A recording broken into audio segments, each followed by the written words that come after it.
Hello everyone, welcome back to our channel Gyan lab once again. So आज आप लोग इस वीडियो में देखने वाले हो कि अभी तक हमारे एग्जाम्स खत्म हो गए सर। बहुत अच्छा सर, फाइनली एग्जाम खत्म हो गए। पीसीबी वालों का आंसर किया आ गया है। आप सब लोग ने चेक कर लिया होगा जो भी पीसीबी वाले बचे हैं। पीसीएम का भी आंसर आंसर किया आ गया है, तो आप लोग ने पीसीएम वालों ने भी देख लिया होगा। ये सारे फर्स्ट शिफ्ट के आंसर्स ही है। ठीक है, मुझे ऐसा लगता है कि अगले नेक्स्ट वीक में, ठीक है, शायद शिफ्ट 1 का रिजल्ट आ सकता है। ठीक है, फर्स्ट शिफ्ट का, और फिर सेकंड शिफ्ट का फिर उसका आंसर की आएगा रिस्पॉन्स की, फिर उसके बाद में उसके लिए रिजल्ट लगेगा और जिसमें भी आपका ज्यादा मार्क्स होगा वो कंसिडर किया जाएगा। ठीक है, अब ये सब तो आ जाएगा, ये अभी अपने हाथ में नहीं है। अब अपने हाथ में है क्या? सबसे पहले आपको ट्राई टू अंडरस्टैंड की प्रोसेस क्या है। आपको पता होना चाहिए कि प्रोसेस क्या है, एडमिशन कैसे मिलने वाला है। चाहे आप बीएससी नर्सिंग करो, चाहे आप बी फार्मेसी करो, चाहे आप इंजीनियरिंग करो। ठीक है सर, मैं कौन होता हूँ? ठीक है, मैं कौन होता हूँ आपको बताने वाला। ये प्रोसेस हर साल मैं वीडियो लाके देता हूँ। आप 2025 की जाके वीडियो देख सकते हो, 2024 की देख सकते हो, 23 की, 22 की, 21 की भी जाके आप देख सकते हो।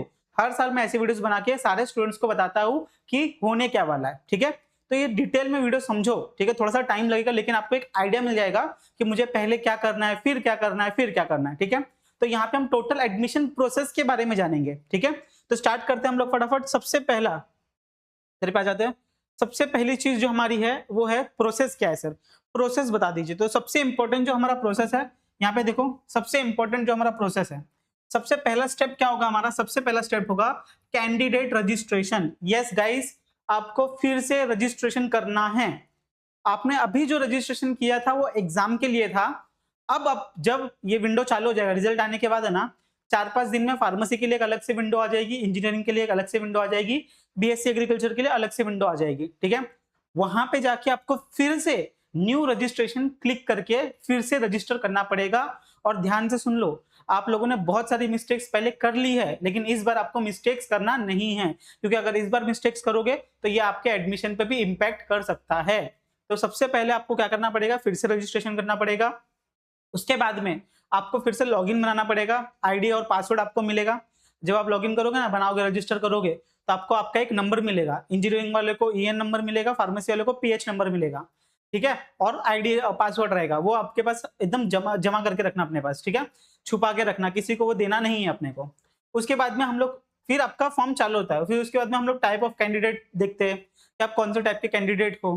ठीक है, type A, type B, type C, ऐसे बहुत सारे टाइप्स आते हैं। जिसमें आप डोमिसाइल है तो आप टाइप ए में हो, डोमिसाइल नहीं है, बर्थ सर्टिफिकेट है तो टाइप बी में हो, कोई मम्मी पापा का डोमिसाइल है तो टाइप सी में हो। ऐसे आपको आराम आराम से, ये आपको मैं अभी ओवरऑल बता रहा हूँ। जैसे प्रोसेस चालू होगा, रजिस्ट्रेशन कैसे करना है, मैं आपको एक पूरा फॉर्म भर के दिखाऊंगा, उसके ऊपर आपको पूरी वीडियो मिलेगी, तो आपको टेंशन लेने की जरूरत नहीं है। ठीक है, उसके बाद में आपकी सारी डिटेल्स आपको एंटर करनी है। आपका नाम, पापा का नाम, मम्मी का नाम, income, gender, date of birth, सब कुछ आपको एंटर करना पड़ेगा। पूरी डिटेल आपको एंटर करनी पड़ेगी। उसके बाद में कैटेगरी डिटेल्स, कौन सी कैटेगरी में हो, ओपन में हो, एससी में हो, एसटी में हो, एनटी में हो, ओबीसी में हो, सब सारे के सारे आपको यहाँ पे कैटेगरीज सारी की सारी यहाँ पे आपको डिटेल्स फिल करनी है। ठीक है, अब यहाँ पे ध्यान से सुनो। जब आप ये डिटेल्स फिल कर लोगे, फिल करते टाइम आपके पास सारे डॉक्यूमेंट्स अपने पास होने चाहिए।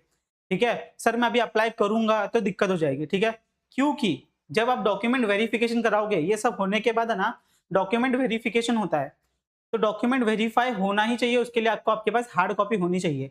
अगर आपको मान लो कि आप एससी में हो या फिर एसटी में हो और आपके पास पूरे डॉक्यूमेंट्स नहीं है, तो आप कन्वर्ट हो जाओगे ओपन में। किस में कन्वर्ट हो जाओगे? ओपन में कन्वर्ट हो जाओगे। तो सारे डॉक्यूमेंट्स आपके पास रेडी होने चाहिए। नहीं है तो आज से बना लो फटाफट, जितना जल्दी हो सके। उसके बाद में क्वालिफिकेशन डिटेल्स, जो डिप्लोमा वाला है डिप्लोमा का इन्फॉर्मेशन डालेगा, जो 12th वाले हो 12th की इन्फॉर्मेशन डालेंगे। पर्सनल डिटेल्स हमने डाल दिया, नाम, गांव, सब कुछ डाल दिया है। उसके बाद में हमें हमारा फोटो और सिग्नेचर अपलोड करने के लिए और डॉक्यूमेंट्स कुछ अपलोड करने के लिए आएगा। आधार कार्ड मेनली हम लोग अपलोड करते हैं, तो वो अपलोड करना है, जितने भी डॉक्यूमेंट्स होंगे। उसके बाद में पेमेंट डिटेल्स। अब यहाँ पे अपने को पेमेंट करना नहीं होता है क्योंकि हमने ऑलरेडी पेमेंट कर दी है। लेकिन अगर कोई बच्चा, ध्यान से सुनना मैं क्या बोल रहा हूँ, अगर कोई बच्चा एग्जाम के टाइम पे उन्होंने बोला था कि सर मैं एससी में हूँ, एसटी में हूँ, लेकिन उनके पास डॉक्यूमेंट जमा नहीं हो पाया, तो वो अब कन्वर्ट हो जाएंगे ओपन में। और जैसे ही वो ओपन में कन्वर्ट हो जाएंगे, तो वो जो ओपन की फीस थी ना, जो डिफरेंस अमाउंट था, मान लो कि कास्ट वालों के लिए 1000 रुपया था, ओपन वालों के लिए 1300 रुपया था, जो 300 रुपए का डिफरेंस है ना, वो आपको फिर से भरना पड़ेगा। ठीक है, बाकी और किसी को पेमेंट भरने की जरूरत नहीं है, जिन जो नॉर्मल बच्चे हैं हमारे। उसके बाद में जो भी आपका एप्लीकेशन फॉर्म होगा वो आप डाउनलोड करके अपने पास रखो, क्योंकि एडमिशन जब आपका कॉलेज में एडमिशन होगा तो ये एप्लीकेशन फॉर्म हमें लगता है। उसके बाद में आपको सारे डॉक्यूमेंट्स लेके आपको एफसी सेंटर में जाना है। कहाँ जाना है आपको? FC centre. सर ये क्या होता है?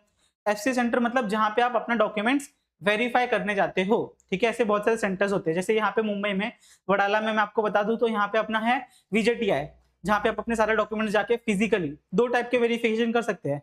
एक है हमारा ऑफलाइन वेरिफिकेशन, मतलब सारे डॉक्यूमेंट्स लोगे, कॉलेज में जाओगे, कॉलेज में दिखाओगे, क्या बोला मैंने? दिखाओगे, देना नहीं है, दिखाना है, चेक करवाना है, वो आपको स्टैम्प मार के दे देंगे।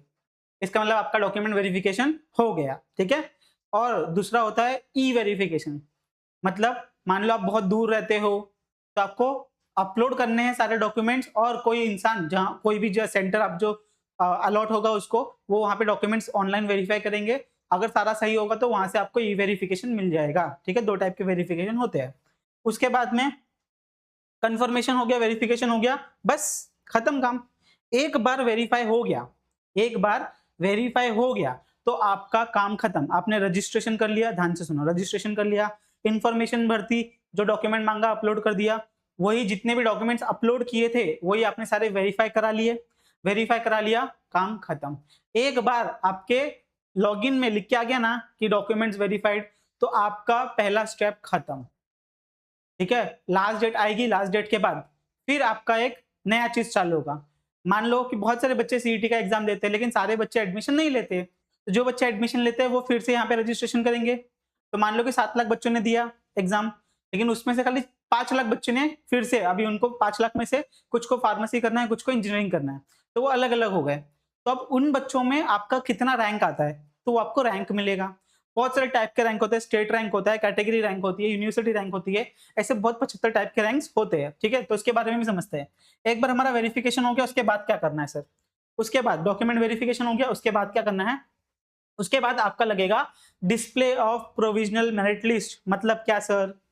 मतलब कि आपका कितना रैंक बन रहा है, ठीक है, कौन सी कैटेगरी में कितना रैंक बन रहा है। अगर आप टॉप में हो तो आपको रैंक 1 मिलेगा, रैंक 2 मिलेगा, रैंक 3 मिलेगा, स्टेट रैंक मिलेगा, यूनिवर्सिटी रैंक मिलेगा, ये सारे रैंक्स आपको मिलेंगे, ठीक है। तो ये बहुत इंपॉर्टेंट है। इसमें ये प्रोविजनल है, प्रोविजनल मतलब कि अगर कुछ चेंजेस है, ठीक है, अगर मान लो इस डेट तक अगर आपको कुछ डॉक्यूमेंट्स देना हो या फिर जो चेंज कराना हो तो आप करा सकते हो, ठीक है। इसके बाद जब एक फाइनल मेरिट लिस्ट आ जाएगी, एक बार ये आ गई ना, ये मतलब आपका काम खत्म। मतलब अब इसके बाद आप कोई भी चेंजेस नहीं कर सकते हो, जो भी आपको रैंक आया, जो भी इंफॉर्मेशन आपने दी है वो सारी फिक्स्ड हो गई, अभी उसमें अपन चेंजेस नहीं कर सकते, ठीक है। तो ये रैंक के बेसिस पे ही, रैंक के बेसिस पे ही आपको सारे के सारे कॉलेजेस मिलने वाले हैं, ठीक है। जब आप कट ऑफ चेक करते हो, कट ऑफ चेक करने आता है, अगर नहीं आता है तो यहीं पे सर्च करो, यहीं पे आपको प्लेलिस्ट मिलेगी, उस प्लेलिस्ट में जाओ, पिछले साल के प्लेलिस्ट में मैंने सब कुछ डिटेल में समझाया है, ठीक है। या फिर सर्च करना how to check cut off Gyan lab, तो आपको बहुत सारी वीडियोस मिल जाएगी, वहां पे मैंने आपको बताया है कि कैसे किसी भी कॉलेज का कट ऑफ चेक कर सकते हैं।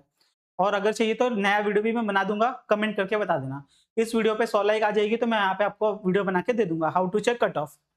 उसके बाद में हर कॉलेज में कितनी सीट्स है ये अपने को पता चलेगा। मतलब सर सीट्स मतलब क्या? देखो मान लो आप इंजीनियरिंग कर रहे हो तो इंजीनियरिंग में बहुत ब्रांचेस होते हैं, electrical, mechanical, civil, mechanical, CS, IT सब कुछ होता है। अब ये सीएस में कितने बच्चों का एडमिशन हो सकता है, 100 200 कितने बच्चों का, तो वो आपको दिखाया जाता है। क्या होता है पता है? बहुत सारे कॉलेजेस में बहुत सारी नई नई फील्ड्स आती है, उनकी कैपेसिटी बढ़ जाती है। पहले 60 बच्चे लेते थे, अब 120 कर दिए, तो ऐसे कैपेसिटी बढ़ जाती है, तो वो आपको पता चल जाएगा कि एक कॉलेज में कितनी सीट्स है। और आपको ये भी पता चल जाएगा कि ओपन के लिए कितनी है, कास्ट वालों के लिए कितनी सीट्स है, ये सब उसमें लिख के दिया जाता है, ठीक है। उसके बाद में क्या होगा, आपको अब कॉलेज के नाम भरने हैं, जिसको हम लोग बोलते हैं filling for CAP round. CAP round process आपका स्टार्ट हो जाएगा। टोटल 4 कैप राउंड पिछले साल हुए थे, कैप राउंड 1 2 3 4। ध्यान से सुन लेना, आज ही मैं भविष्यवाणी कर रहा हूँ। इंजीनियरिंग वालों का कैप राउंड प्रोसेस बहुत ही स्मूथली, बहुत ही अच्छे से जल्दी खत्म हो गया था टाइम पे। फार्मेसी वालों को रुलाया गया था, 3 महीना, कितना 3 महीना लगा था उनका प्रोसेस खत्म होने में। तो mentally get ready, get prepared कि हाँ सर डिले हो सकता है प्रोसेस। अगर सीईटी वालों ने, फार्मेसी वालों ने, जो कॉलेजेस है, अगर उन्होंने अच्छे से सब कुछ कर लिया हो तो शायद अपने को डिले देखने ना मिले, लेकिन 3 साल से लगातार 3 साल से हमको डिले देखने मिल रहा है। इस साल देखते हैं क्या होता है। जो भी होगा हम आपको इन्फॉर्मेशन देते रहेंगे, आपको टेंशन लेने की जरूरत नहीं है। क्लियर है बात? Yes sir. उसके बाद में कैपराउन फॉर्म वन भरा। 1 भरने के बाद आपको क्या करना है, चॉइस फिलिंग, मतलब आपको क्या करना है, सारे कॉलेजेस के नाम स्टार्ट लिख लेना है। मान लो आपको 1 कॉलेज चाहिए, 2 कॉलेज चाहिए, 10 कॉलेज चाहिए, 20 कॉलेज चाहिए। सर मिनिमम कितने कॉलेज डाल सकते हैं? 1। मैक्सिमम कितने डाल सकते हैं? 300। ठीक है, तो आप लोग कॉलेज के नाम डाल सकते हो और उसको प्रेफरेंस दे सकते हो। प्रेफरेंस मतलब क्या सर? प्रेफरेंस मतलब कि ये वाला कॉलेज मुझे पहले चाहिए, फिर ये वाला कॉलेज चाहिए, फिर ये चाहिए, फिर ये चाहिए। ठीक है, तो इसके भी कुछ रूल्स होते हैं। ठीक है, एक और इंपॉर्टेंट चीज है जिसमें आपको पता होना चाहिए, आपको एक ऑप्शन आता है ऑटो फ्रीज, फ्रीज, बेटरमेंट। ये 3 ऑप्शंस है। इसकी भी मैंने वीडियो बनाई है, आप जाकर देख सकते हो ये क्या होता है। ऑटो फ्रीज मतलब जो आपने पहला कॉलेज सिलेक्ट किया, पहला प्रेफरेंस दिया। मान लो मुझे विजेटाई में एडमिशन चाहिए इलेक्ट्रिकल ब्रांच में, अगर मुझे वो लग गया पहले नंबर पे ही, तो मेरा एडमिशन खत्म, मतलब मैं आगे के राउंड में पार्टिसिपेट नहीं कर सकता, मुझे उसी कॉलेज में लेना पड़ेगा। पहला कॉलेज अगर लग गया तो, ठीक है, तो पहला कॉलेज बहुत ध्यान से रखना, ये करना पड़ता है, सोच सोच के डालना पड़ता है। ऐसे बहुत से रूल है। फिर आपको सेकंड लिस्ट में आपके टॉप 3 कॉलेजेस देखे जाते हैं कि टॉप 3 में से अगर कोई लगा तो आपको लेना पड़ेगा। फिर थर्ड लिस्ट में देखा जाता है, फिर फोर्थ लिस्ट में देखा जाता है, जो भी लग जाएगा आपको लेना पड़ेगा। ये रूल्स चेंज हो चुके हैं। ठीक है, पिछले साल की वीडियो जाके देखो, आपको थोड़ा सा आइडिया मिल जाएगा। नहीं समझ में आ रहा है, मैं फिर से वीडियो बना के डालूंगा, ध्यान से उस वीडियो को देख लेना। तो 2 वीडियो के लिए आपको कमेंट करना है, पहला how to check cut off, दूसरा सर ये ऑटो फ्रीज, फ्रीज बेटरमेंट क्या होता है। उसके बाद में आपने फॉर्म फिल कर दिया, लॉक कर दिया, सबमिट कर दिया। उसके बाद में फिर अलॉटमेंट होगा। अलॉटमेंट मतलब आपको कॉलेज मिला है कि नहीं मिला है। नहीं मिला है तो कुछ करने की जरूरत नहीं है, आपको सिर्फ वेट करना है सेकेंड राउंड ओपन होने का और उसमें आगे का फॉर्म भरने का। अगर कॉलेज का लग गया है आपको कॉलेज, वो कॉलेज चाहिए तो फ्रीज करना है। अगर वो कॉलेज नहीं चाहिए, उससे अच्छा कोई कॉलेज मिलता है तो आपको बेटरमेंट करना है। ठीक है, उसके बाद में क्या करना है, मान लो आपको जो चाहिए था वो लग गया, अब आपको क्या करना है, उस कॉलेज में जाके वहां पे एडमिशन लेना है। उस कॉलेज में जाके एडमिशन लेना है कि यस सर मेरा यहाँ पे नाम लगा है, तो वो कॉलेज वाले आपको फॉर्म देंगे, आपको सारे डॉक्यूमेंट्स भरने हैं, वहाँ पे जो फॉर्म होगा वो भरना है, अपने सारे डॉक्यूमेंट्स उनको देने हैं। ठीक है, और फीस भी भरनी है आपको, तो वो रिपोर्टिंग हम उसको बोलते हैं। और बहुत इंपॉर्टेंट चीज यहाँ पे लिख के दिया है कि कुछ भी, यहाँ पे देखो बहुत सारे यूट्यूबर्स ऐसे है ना, बहुत पैनिक करवाते हैं, बहुत कुछ करवाते हैं। ठीक है, तो आपको पैनिक होने की जरूरत नहीं है। जो भी अपडेट आएगा वो हमारी सीईटी की वेबसाइट पे आएगा और हमारे चैनल पे आएगा। फालतू की कोई भी वीडियोस आने वाली नहीं है डराने के लिए, कुछ भी करने के लिए। तो आपको सिर्फ और सिर्फ सीईटी की वेबसाइट के ऊपर ही बिलीव करना है। सीईटी का जो ट्विटर हैंडल है ना, उस पे बिलीव करना है और आपको किसी चीज पे बिलीव करने की जरूरत नहीं है। कोई बोलता है कि नहीं ये आ गया मेरे पास, पहले न्यूज आ गई है, ऐसा नहीं होता है। आपको पीडीएफ आएगी या फिर आपको सीईटी में नोटिस आएगा या तो आपको ट्विटर पे ट्वीट आता है उनका। ठीक है, तो ये सारा इन्फॉर्मेशन समझ जाओ। पहले क्या होने वाला है, पहले आपको रजिस्ट्रेशन करना है, सारी इन्फॉर्मेशन भरनी है, डॉक्यूमेंट वेरीफाई कराना है। हो गया, डॉक्यूमेंट वेरीफाई करवाने के बाद ये होगा आपका, आपको क्या करना है, आपको सारा फिर डॉक्यूमेंट वेरिफिकेशन हो गया, आपका रैंक आएगा, फाइनल रैंक आएगा। उसके बाद में आपको क्या करना है, आपको सीट दिखेगी, सीट दिखने के बाद आपका कैपराउन चालू होगा। कैपराउन चालू होने के बाद आपको कॉलेजेस के नाम डालने हैं, कॉलेजेस नाम डालने के बाद आपका वो लगा तो ठीक, नहीं लगा तो सेकेंड राउंड, और ऐसे ही आपका चारों राउंड चलने वाला है। ठीक है, I hope so, I hope so आपको समझ में आ गया हो। ठीक है, अब यहाँ पर देखो, ये हमारा ज्ञान लैब का ऐप है। ठीक है, जिन बच्चों को ये ऐप के बारे में नहीं पता है, प्ले स्टोर में जाओ, ज्ञान लैब ऐप डाउनलोड करो। उसमें आपको बहुत सारी फ्री मटेरियल में चीजें दी गई है, बहुत सारी, मतलब बहुत सारी, मैंने बहुत सारे ऐप राउंड के कट ऑफ लिस्ट भी दी है, तो आप लोग वो ऐप डाउनलोड कर लो। ठीक है, बहुत सारे। सर फ्री मटेरियल कहाँ मिलेगा हमें? फ्री मटेरियल आपको डाउनलोड किया, लॉगिन किया, लॉगिन करने के बाद आपको सामने ही नोट्स एंड पीडीएफ करके बॉक्स दिखेगा, ऐसे यहाँ पे बॉक्स दिखेगा, नोट्स एंड पीडीएफ। इसके अंदर आपको फ्री मटेरियल सब कुछ दिया गया है, तो जाके आप उसको चेकआउट कर सकते हो। बहुत सारी फ्री चीजें दी है। क्या क्या दिया है सर? सीईटी की पूरी बुक मैंने स्कैन करके दे दी है, 2021 के पीवाईक्यूज, साइंटिस्ट की नेम की पीडीएफ है जो अभी आपकी जरूरत नहीं है, सैंपल पेपर्स है। ठीक है, फिर उसके बाद में बायोलॉजी के जो बोर्ड्स के पेपर है उसमें है, फिजिक्स के भी है, सीईटी के कुछ क्वेश्चन पेपर के सैंपल्स हमने डाले जो एक्चुअल आता है। ठीक है, बायोलॉजी के जो वन शॉट लेक्चर्स है उसके नोट्स हमने पूरे अपलोड कर दिए हैं, इंपॉर्टेंट डायग्राम की पीडीएफ अपलोड कर दी है। फ्री पीवाईक्यूज दिए हमने 1000 2025 के हमने जितने भी एक्चुअल सीईटी में क्वेश्चन आए थे सब हम लोग ने फ्री ऑफ कॉस्ट ऐप पे दे दिया है। और लास्ट में मॉक टेस्ट भी हमने फ्री ऑफ कॉस्ट दिया है जो आप अटेम्प्ट कर सकते हो। अब ये सब आपके लिए नहीं है, आप ये क्यों सुन रहे हो?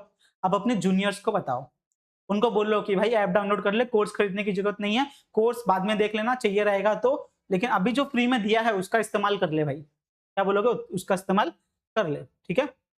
ये हमारा ऐप है, प्ले स्टोर में जाओगे आप लोग देख सकते हो। और जो आप नए बच्चे देख रहे हैं, अगर आपने ऐप से पढ़ाई की है तो ऐप को जाके आप रिव्यू कर सकते हो कि कैसे लगा आपको ऐप, अच्छा लगा, खराब लगा। और जो नीट की पढ़ाई अभी कंटिन्यू ड्रॉप लेने वाले या फिर सोच रहे ड्रॉप लेने का, तो हमारी ये चैनल है, नई चैनल ज्ञान लैब ट्यूटोरियल। यहाँ पर हम हमारे बायोलॉजी के नीट का सिलेबस अपलोड कर रहे हैं पूरा। तो आप क्या कर सकते हो, इस चैनल को जाके सब्सक्राइब कर सकते हो, अपने फ्रेंड्स को बता सकते हो, जहाँ पे हम आपको गाइडेंस भी देंगे, प्लस बायो का पूरा नीट का कंटेंट भी इसमें आने वाला है। तो जाके इस चैनल को भी आप सब्सक्राइब कर लो, ठीक है।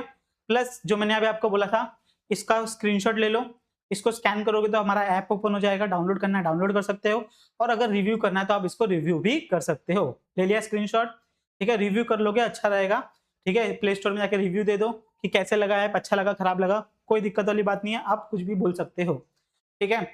और कुछ इन्फॉर्मेशन आपको चाहिए होगी तो कमेंट करके बोलो, तो ही हम आपको लाके दे पाएंगे, ठीक है। कोई भी डाउट रहेगा तो आप पूछ सकते हो, आपके जो सीनियर्स है वो गाइड कर सकते हैं, या फिर हम भी आपको रिप्लाई दे देंगे, ठीक है। टेलीग्राम ग्रुप का लिंक भी हम लोगों ने डिस्क्रिप्शन में दिया है, वो भी आप जाके चेकआउट कर सकते हो। बाकी इस वीडियो को यहीं पे समाप्त करते हैं, मिलते हैं नेक्स्ट टाइम। अब थोड़ा सा आपको रिसर्च करना चालू करना पड़ेगा। मिलते हैं next time, bye everyone, take care, bye bye.